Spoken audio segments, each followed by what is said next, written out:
समर्थ का शरणाग हो रंग होरी हो, भाई कदे न हो काज राम रंग होरी हो। ऋग्वेद मंडल नंबर 10 सूक्त 161 मंत्र 2 कबीर साहब के ऊपर खरा उतरता है। तो who is God? Kabir is God. और कितनी कथा सुनाऊं आपको इस समर्थ भगवान की। और कृष्ण जी की हम एक कथा गाया करते थे, उसने सुन सुनकर भगवान मान लिया।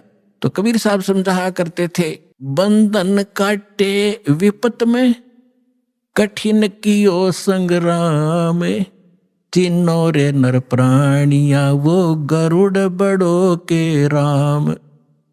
परमात्मा समझाया करते थे उसमें कि तुम श्री राम को भगवान बताते हो, और जो तुम्हारी कथा में है रामायण में कि श्री रामचंद्र जी को, रामचंद्र जी के ऊपर पूरी सेना के ऊपर नाग फांस का एक हथियार छोड़ दिया था।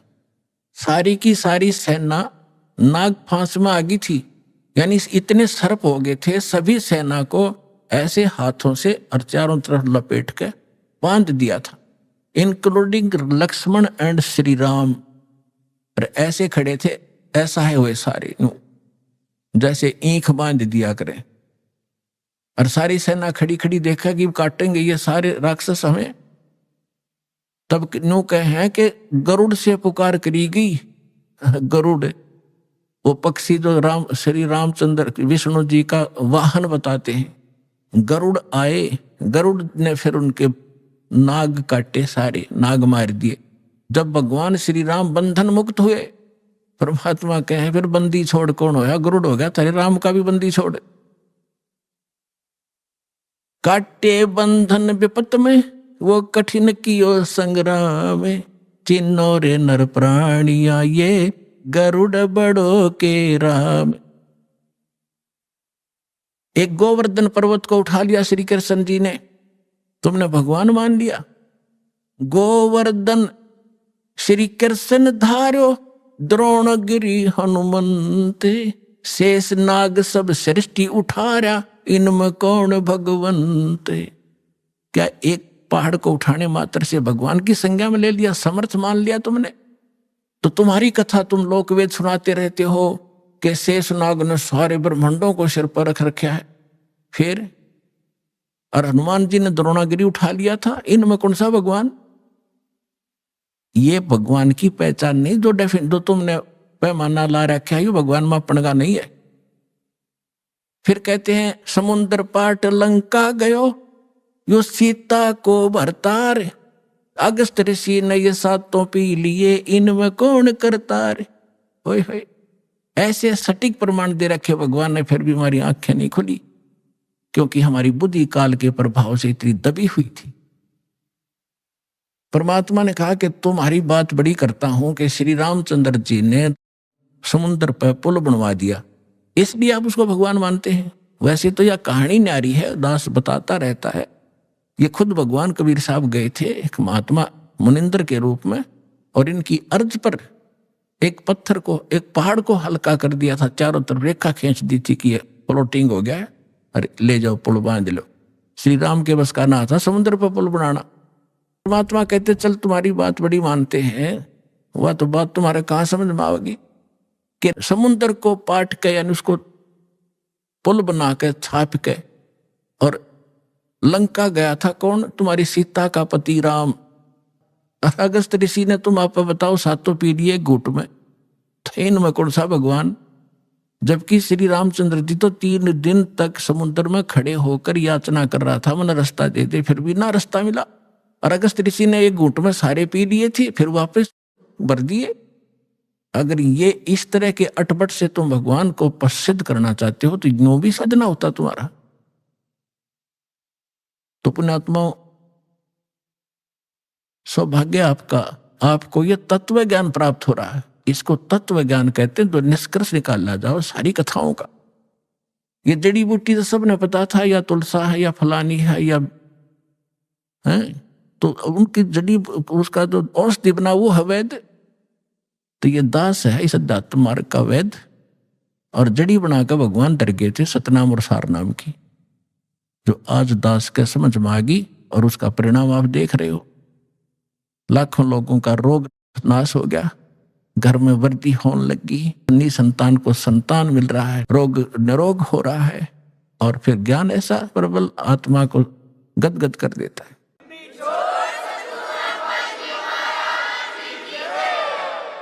अपने आत्मा धर्मदास जी को परमात्मा ने तो थोड़े उदाहरण दिए थे दास ने, क्योंकि वो तो भगवान थे, अपने बारे में कहे तो ना समझ में आओ। इसीलिए एक गुरु की, एक दास की आवश्यकता होती है जो आत्मा और परमात्मा का मिलन करवावे। तो ये दास है इस विश्व में परमात्मा से मिलाने वाला, सच्चा ज्ञान बताने वाला और काल के बंध से छुड़वाने वाला।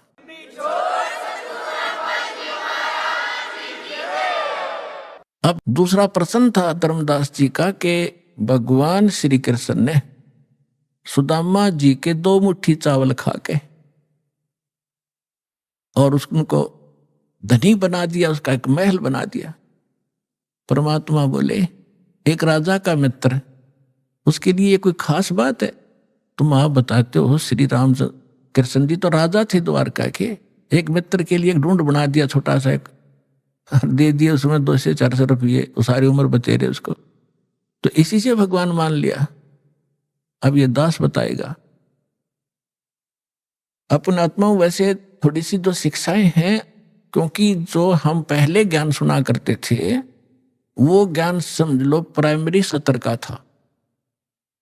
ब्रह्मा विष्णु महेश को ये भगवान मानते थे, तो ये ज्ञान प्राथमिक पहली 5वीं कक्षा तक का समझो, और जो काल को ब्रह्म को भगवान मानते थे वो मैट्रिक तक का ज्ञान समझो, उनकी बुद्धि मैट्रिक तक समझो। लेकिन विधि ठीक ना होने से और वैसे उनको मान लेने से, वो ज्ञान होने से भी कोई लाभ नहीं था। अब जैसे हम कथा सुना करते सुदामा और कृष्ण जी की, अब इन कथाओं से भी थोड़ा सा निष्कर्ष हम साथ लेकर चलेंगे, तभी हम, क्योंकि बच्चा जो 5वीं 6वीं 7वीं 10वीं पढ़ ले तभी तो अगली पढ़ाई पढ़ सकता है, वो सीधा 11वीं में कैसे हो सकता है? तो वो पढ़ाई पहले आपको पढ़ाकर आगे चलेंगे। श्री कृष्ण जी बालकपन में और सुदामा जी एक ही पाठशाला में पढ़ा करते थे, और सुदामा ब्राह्मण थे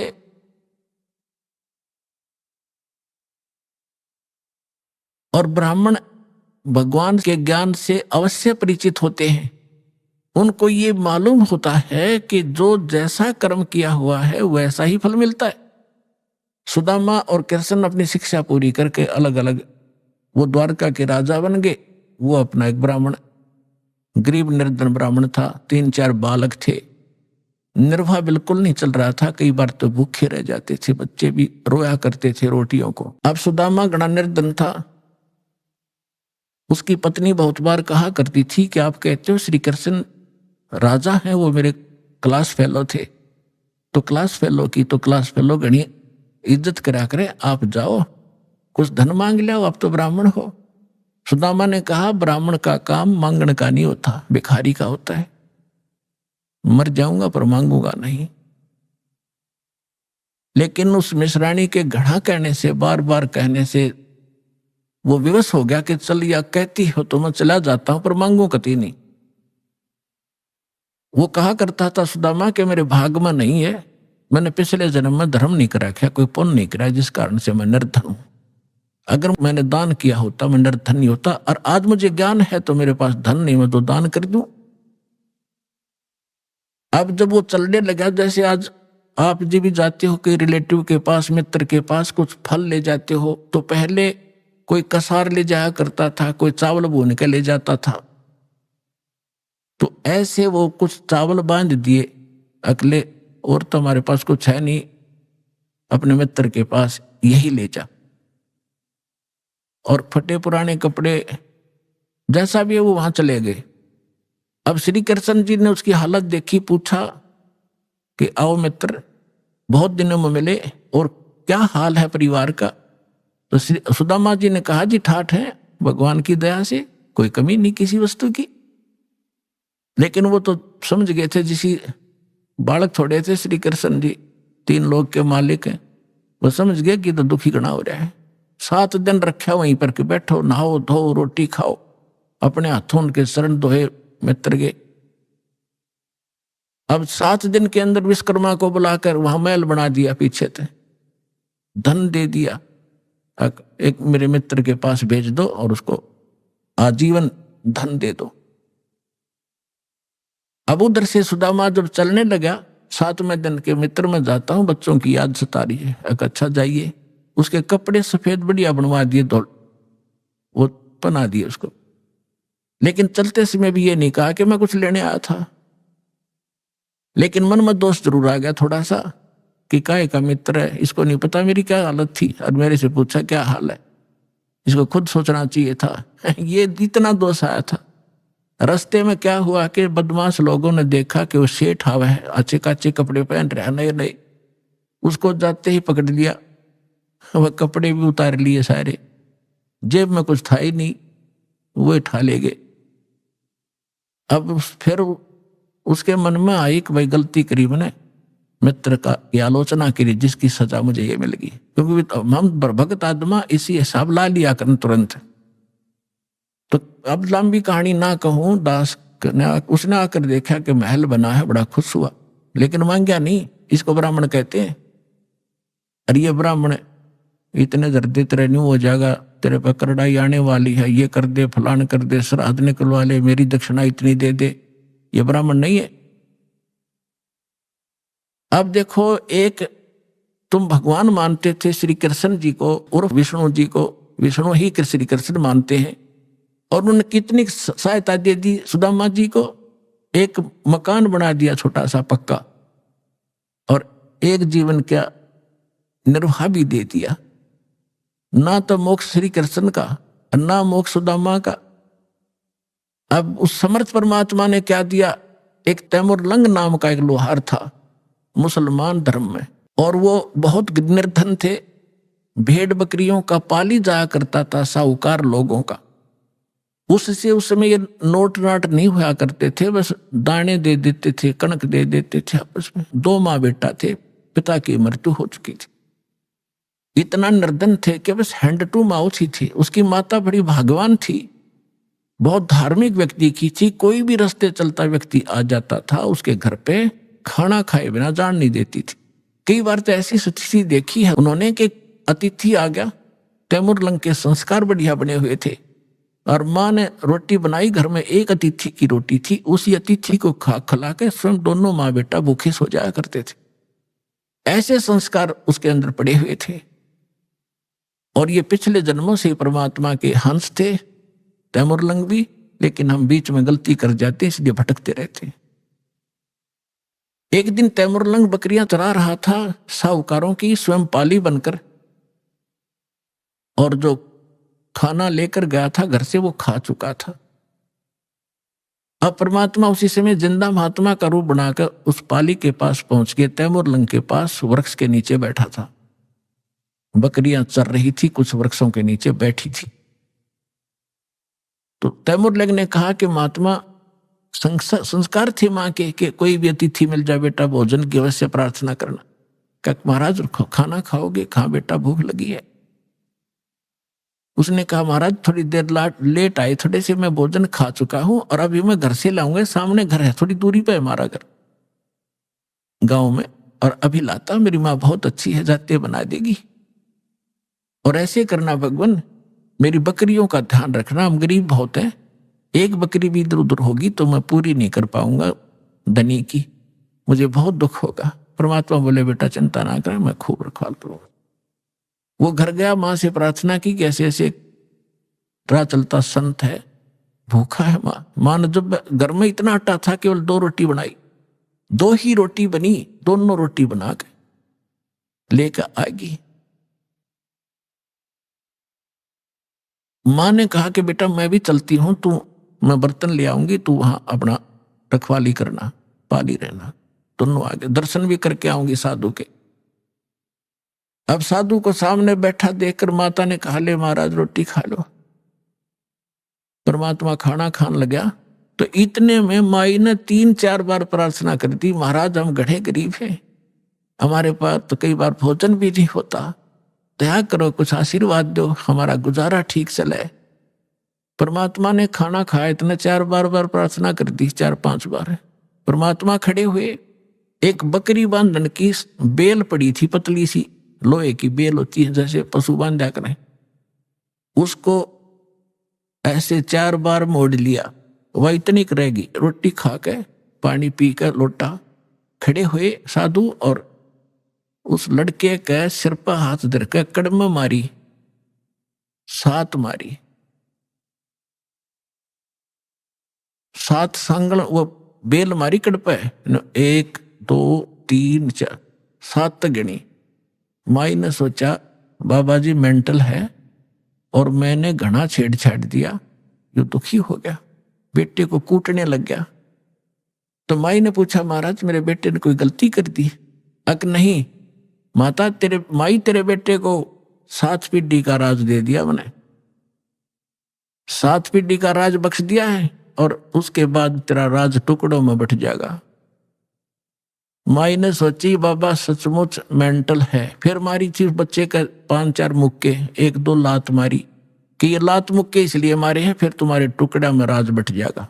तैमूर लंग से लेकर औरंगजेब तक दिल्ली की राजधानी पर, राजगद्दी पर तैमूरलंग के वंशजों ने 7 पीढ़ी ने राज किया।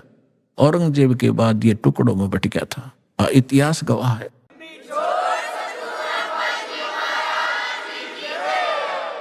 तैमूरलंग ने दिल्ली पर शासन किया था, अपना एक प्रतिनिधि यहाँ छोड़ दिया था तो उसको टैक्स देता था।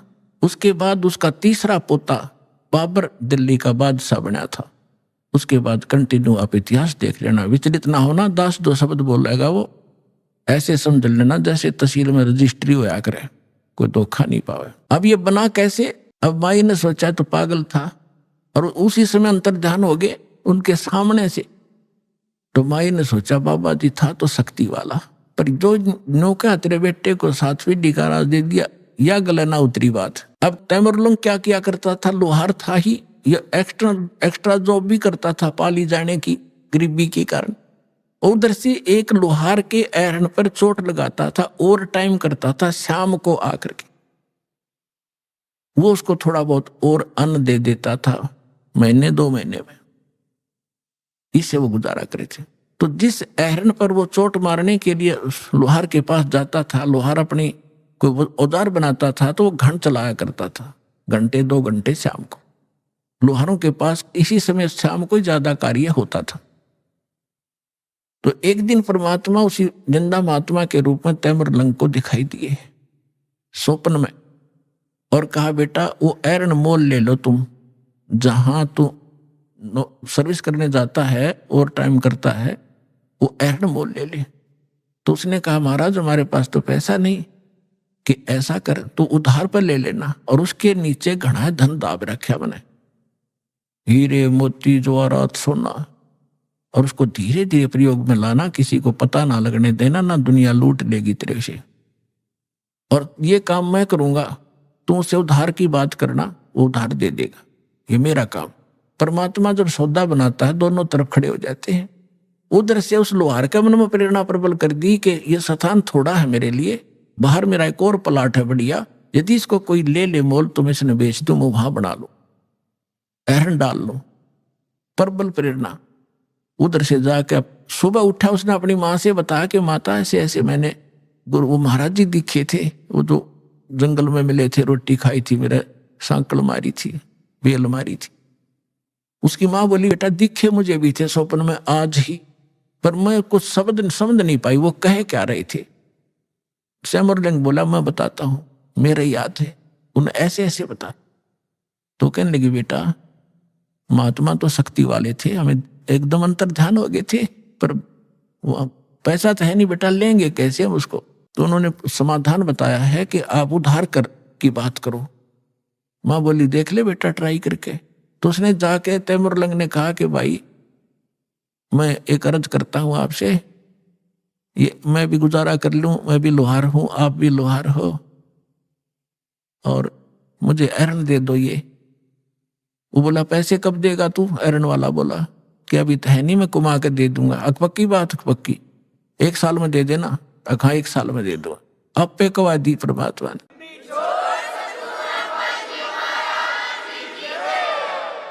तो तैमूर लंग के ठिकाना नहीं रहा खुशी का, एरन भी छोड़ दे, अकरण भी छोड़ दूंगा, पुराना हो रहा। वहां जाके अपना नया गाड़ लिया एक लोहे का लठ उसने, और वो वहीं छोड़ गई।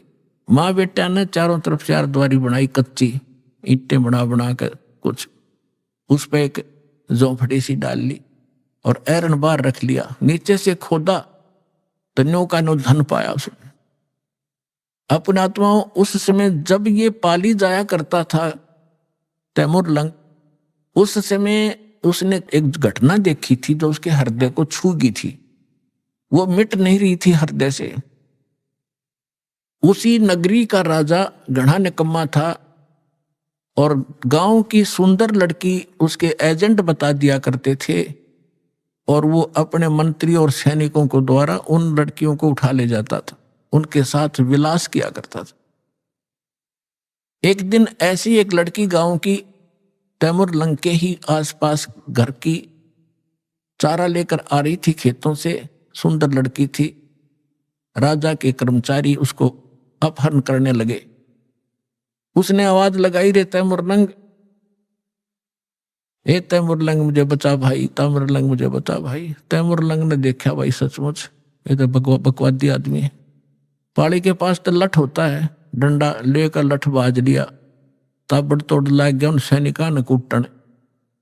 वो 4-5 थे, वो अकेला था। तो उन सैनिकों ने उसको इतना पीट दिया, मार दिया, कति खत्म करके डाले गए, पीठ छेद कर लड़की को उठा ले। जब वो होश में आया उसके बाद उसने एक प्रतिज्ञा कर ली कि यदि मैं राजा बन गया, इसको सबक सिखाऊंगा इस राजा को। अब राजा की सपने भी नहीं, पर मन में तो आवे है सब कही बात। उधर से क्या हुआ, उसने धन देखा, दोनों माँ बेटा खुशी का ठिकाना नहीं। लेकिन निर्देश जो महाराज ने दे रखा था वो याद रखा, कुछ धन निकाला, दूर देश में जाकर बेचा। वहां से क्या किया उसने,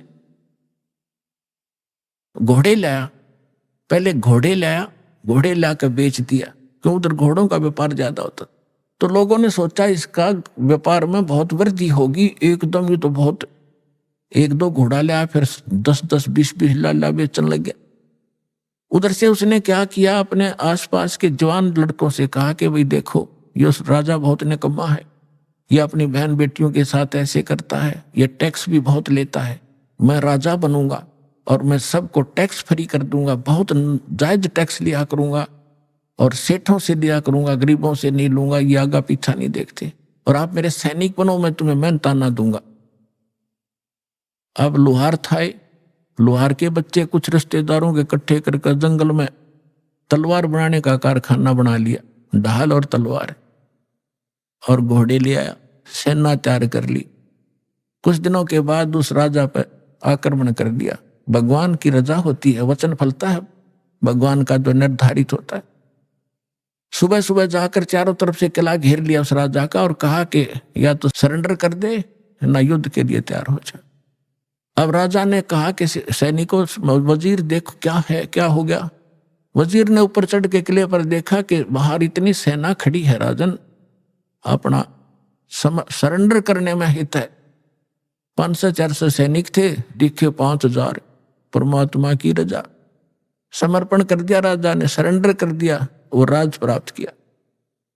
और उसको कहा कि आज मैं अगर परमात्मा से न डरने वाला होता, ये मुझे याद आया उसने कि मेरे को किसी संत ने आशीर्वाद दे रखा है, तुझे मारूंगा नहीं, तू नगरी छोड़ जा, और या यहाँ एक सिंपल मैन की तरह रह, अपना गुजारा कर, रोटी बना रखा, नहीं तुझे भाग जाए से।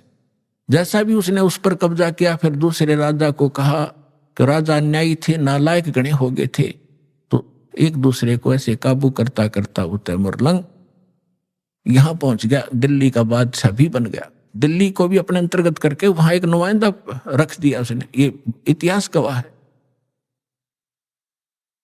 तो तैमूर लंग ने जब ये शासन सारा पा लिया, तब परमात्मा फिर मिले हैं। ऐसे शिकार में वो गया हुआ था। कहने लगा, रे निकम्मी आत्मा। वो बैठा था तो वहां उसने बहुत सुंदर कपड़े पहन रखे थे। तैमूरलंग ने बहुत, यानी 2.5 रुपए की कीमत थी उसके पूरी ड्रेस की। उस समय के 2.5 और आज के 25,000, ये समझ लो। तो परमात्मा वहां खड़े थे, उनका वहां खाना खुना सैनिकों का हो रहा था। शिकार के लिए राजा गया हुआ था, वहां बैठा था। तो आके परमात्मा भी किसी अन्य रूप में वहां खड़े हो गए। तो कहने लगे, राजा आपकी क्या कीमत है? एक सामने एक व्यक्ति खड़ा होकर कह रहा है कि आपकी क्या कीमत है, कि आप ही बता दो मेरी क्या कीमत है। कि तेरी कीमत है 2.5 रुपये। राजा बोला, गलत बोल रहा है, 2.5 रुपये का तो मेरा ही ड्रेस है। बोला, इससे इसकी कीमत है, तो एक आने का भी को नहीं। निकम्मी आत्मा, तेरे को इसलिए ये राज्य दिया था कि कर्म फोड़ अपने। परमात्मा ने वो रूप बना लिया जो वो दिन भूल गया। तू एक बकरी चराता फिरता था, गिड़गिड़ा रहे थे, आज भूल गया भगवान को, शरणा में पड़ गया। उसी समय अपने बेटे पोतों को देकर राज और लेकर दीक्षा, और फिर से भक्ति शुरू करी। तो पुण्यात्माओं, सुदामा को एक ढूंढ बना दिया, एक छोटा सा मकान वो दे दिया, 1 साल 1 जीवन का गुजारा। तो क्या अमर हो गया वो? 7 पीढ़ी का राज दे दिया कबीर साहब ने, 1 रोटी खा के, और फिर मोक्ष दिया उस प्राणी को। ये न्यारी ताकत है कबीर भगवान की। बोलो सतगुरुदेव।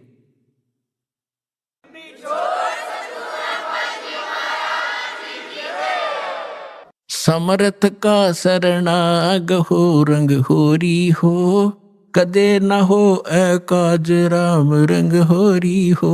कि ऐसे समर्थ की शरण प्राप्त करो कि यहां रहोगे तो जब तक मौत से रहोगे कोई आपत्ति नहीं आने देगा, यदि मर्यादा में रहे। और सतलोक जाओगे, सदा का सुख हो जाएगा। बोलो सतगुरुदेव।